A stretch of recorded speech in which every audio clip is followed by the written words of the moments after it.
चलता फिरता ढाबा।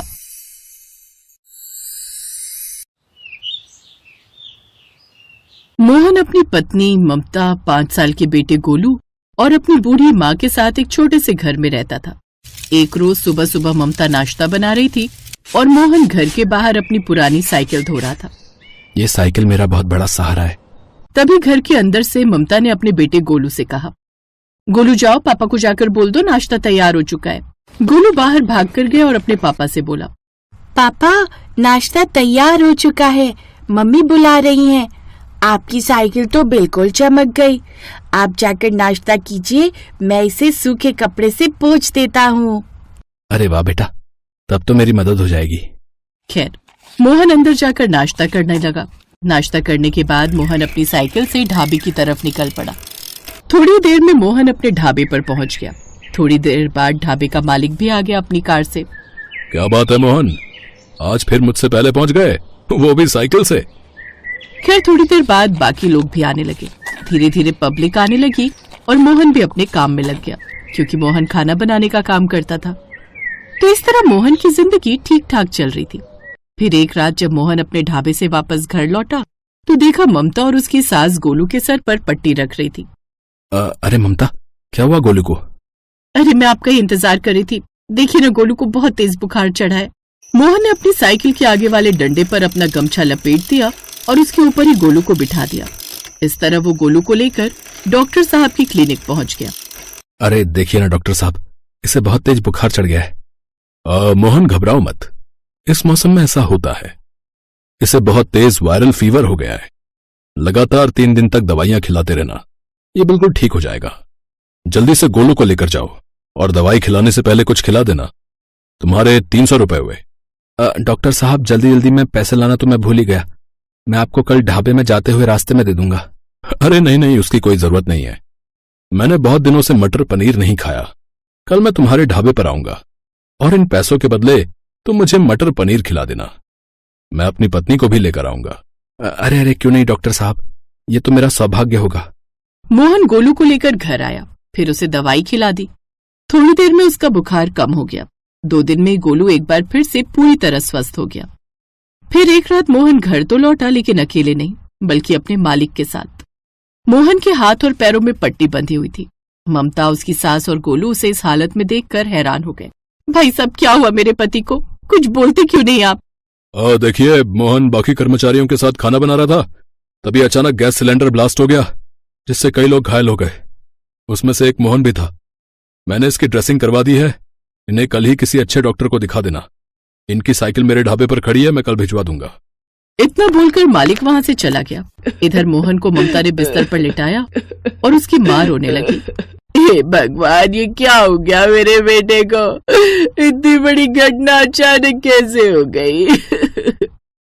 सासू माँ, गोलू, पापा को परेशान मत करो, शायद उन्हें बोलने में तकलीफ हो रही है। नहीं ममता, ऐसा कुछ नहीं है। मुझे अफसोस तो इस बात का है कि इस घर में कमाने वाला सिर्फ मैं था। अब पता नहीं हमारा क्या होगा। वो सब आप मत सोचिए। अगले दिन ममता और गोलू उसी क्लिनिक पर गए और डॉक्टर साहब को बुला कर लाए। इनकी हालत तो बहुत खराब हो चुकी है। हर दिन इनकी ड्रेसिंग करनी पड़ेगी। लगातार 3-4 महीने दवाइयां चलेंगी, इंजेक्शन लगेंगे, तब जाकर ये ठीक हो पाएंगे। डॉक्टर साहब, इसका मतलब 3-4 महीने तक मोहन कोई काम नहीं कर पाएगा। अम्मा, काम करने की तो छोड़ो, लगातार 2 महीने तक तो ये बिस्तर से भी नहीं उठ पाएंगे। घबराइए मत, मैंने पूरी तरह ठीक कर दूंगा। मैं थोड़ी देर बाद अपने कंपाउंडर के हाथों दवाइयां भिजवाता हूं और वही ड्रेसिंग भी करके जाएगा हर रोज। ठीक है डॉक्टर साहब। खैर डॉक्टर साहब चले गए। थोड़ी देर में मोहन के ढाबे से एक लड़का आया और उसकी साइकिल देकर चला गया। तो इस तरह धीरे धीरे उसका इलाज चलने लगा। कुछ ही दिनों में उसके इलाज में लगभग सारे पैसे खर्च हो गए। फिर एक रोज, सासू माँ, 1 महीने से इनका इलाज चल रहा है, अब तो पैसे भी खत्म हो गए। ऐसा करती हूँ, मैं अपने गहने बेच देती हूँ ताकि इनका इलाज न रुके। तेरे जैसी बहू भगवान हर किसी को दे। ममता ने अपने गहने बेच दिए और उसका इलाज जारी रखा, लेकिन धीरे धीरे वो पैसे भी खत्म हो रहे थे, क्योंकि बाकी के पैसे खाने पीने में भी तो खर्च हो रहे थे। फिर एक रोज, मोहन जी, सासू माँ, अब तो हमारे पास कुछ बेचने के लिए भी नहीं बचा। इन्हें ठीक होने में अभी कम से कम 2 महीना लगेगा, इसलिए अब मुझे कोई ना कोई काम पकड़ना ही होगा। अरे ममता, लेकिन तुम क्या काम करोगी? जो काम आप करते थे वही काम आपके बदले अब मैं करूंगी। और वैसे भी मैं आपसे अच्छा खाना बना लेती हूँ। अगले दिन ममता उसी ढाबे पर चली गई जहाँ पर मोहन काम करता था और मालिक से काम मांगने लगी। देखो ममता, ये कोई बड़ा शहर नहीं बल्कि गांव है। इस गांव की महिलाएं घर की चार दीवारी में ही अच्छी लगती हैं। अब तो बुरा मत मानना, लेकिन मैं आपको काम पर नहीं रख सकता। ममता उसके सामने गिड़गिड़ाती रही, लेकिन मालिक ने उसकी एक ना सुनी। वापस लौटते वक्त वो मन ही मन सोचने लगी, आज के समय में भी लोग स्त्री और पुरुष के बीच भेदभाव करते हैं, लेकिन कोई बात नहीं, काम तो मुझे करना ही होगा। वो जब अपने घर पहुंची तो घर के बाहर खड़ी मोहन की साइकिल पर उसकी नजर पड़ी। साइकिल देखकर उसके मन में एक आइडिया आया, जो काम मेरे पति करते थे वही काम मैं भी करूंगी, लेकिन किसी दूसरे के अंडर नहीं, बल्कि खुद मालकिन बनकर। मैं अपना ढाबा इसी साइकिल पर शुरू करूंगी। इस बारे में उसने अपने परिवार से बात की। फिर अगली सुबह उसने चाय, कॉफी, मक्खन, ब्रेड, सारा सामान उसने अपनी साइकिल पर लाद लिया और गली गली जाकर बेचने लगी। सबसे पहले उसने स्कूल और फैक्ट्री के बाहर जाकर नाश्ता बेचा। सारे मजदूर उसके पास आ गए। सबको उसका खाना बहुत पसंद आया, इसलिए मजदूरों ने कहा, बहन जी, ये खाना जो है बिल्कुल घर जैसा है। हाँ, हम लोग यहाँ किराए के मकान में रहते हैं, खाना भी खुद ही बनाना पड़ता है। तो क्या आप हमें हर रात इसी जगह खाना दे दोगी? हम कुल मिलाकर जो है कितने 50 लोग हैं। हाँ, क्यों नहीं, मुझे अपना पता दीजिए, मैं 50 लोगों का टिफिन आपके रूम तक पहुंचा दिया करूंगी। तो इस तरह पहले दिन से ही उसका काम बहुत अच्छा चलने लगा। हर दिन 50 टिफिन का ऑर्डर उसे पहले दिन ही मिल गया। सुबह जब ममता साइकिल ढाबा लेकर निकलती थी और रात को वापस आती थी तो गांव की औरतें उसे ताने देने लगी, ये देखो, हमारे गांव की बेइज्जती करवा रही है, औरत होकर साइकिल पर चलता फिरता ढाबा खोल दिया इसने। लेकिन ममता किसी की भी बात पर ध्यान नहीं देती थी। वो चुपचाप अपना काम किए जा रही थी। धीरे धीरे वो पूरे इलाके में फेमस होने लगी, साइकिल पर चलता फिरता ढाबा के नाम से। ये बात जब कलेक्टर तक पहुंची तब उसने पूरे गांव के सामने ममता को सम्मान दिया। वहां पर ढाबे का मालिक भी मौजूद था। अब गांव वालों का सर शर्म से झुक गया। तभी ढाबे का मालिक मन ही मन सोचने लगा, मैं पिछले 20 सालों से अपना ढाबा चला रहा हूं, पर मुझे तो आज तक कोई अवार्ड नहीं मिला। मुझ में और ममता में अंतर सिर्फ इतना है कि मैं किसी की इंस्पिरेशन नहीं बन पाया। वेल डन ममता बहन, अब हो सके तो मुझे माफ कर देना। अब ममता पूरे शहर में फेमस हो गई। जब मोहन पूरी तरह ठीक हो गया तब दोनों ने मिलकर उसी गांव में खुद का ढाबा खोल लिया और खुशी खुशी अपनी जिंदगी बिताने लगे।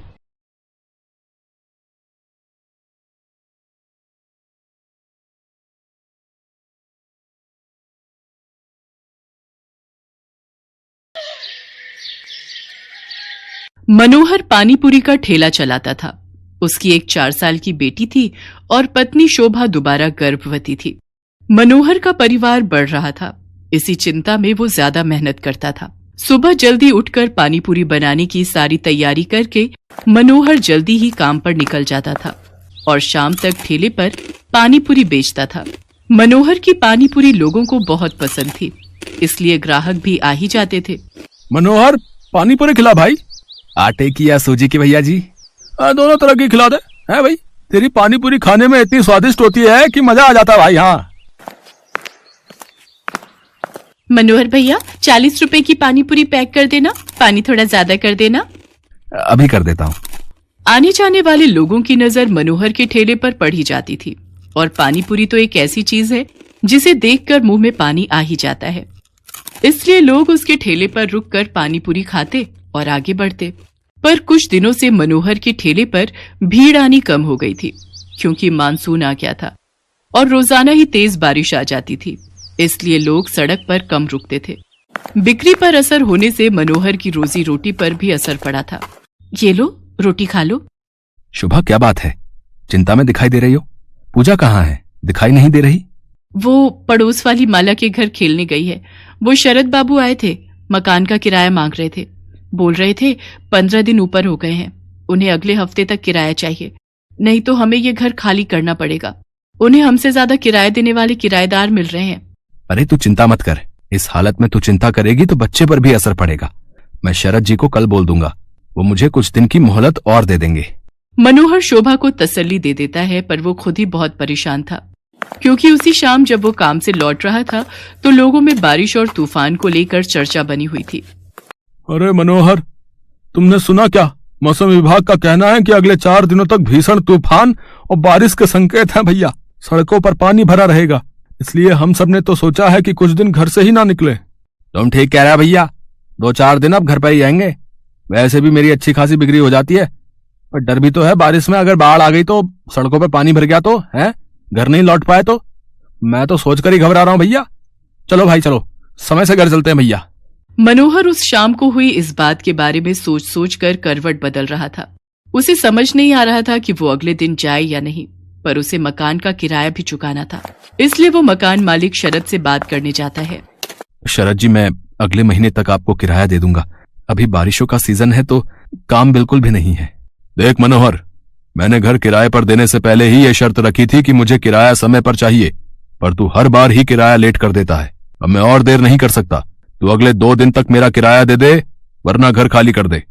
मेरे पास इतना टाइम नहीं है कि तेरे से बात करूं, मुझे काम से जाना है। मनोहर चिंता में घुला घर लौट आता है।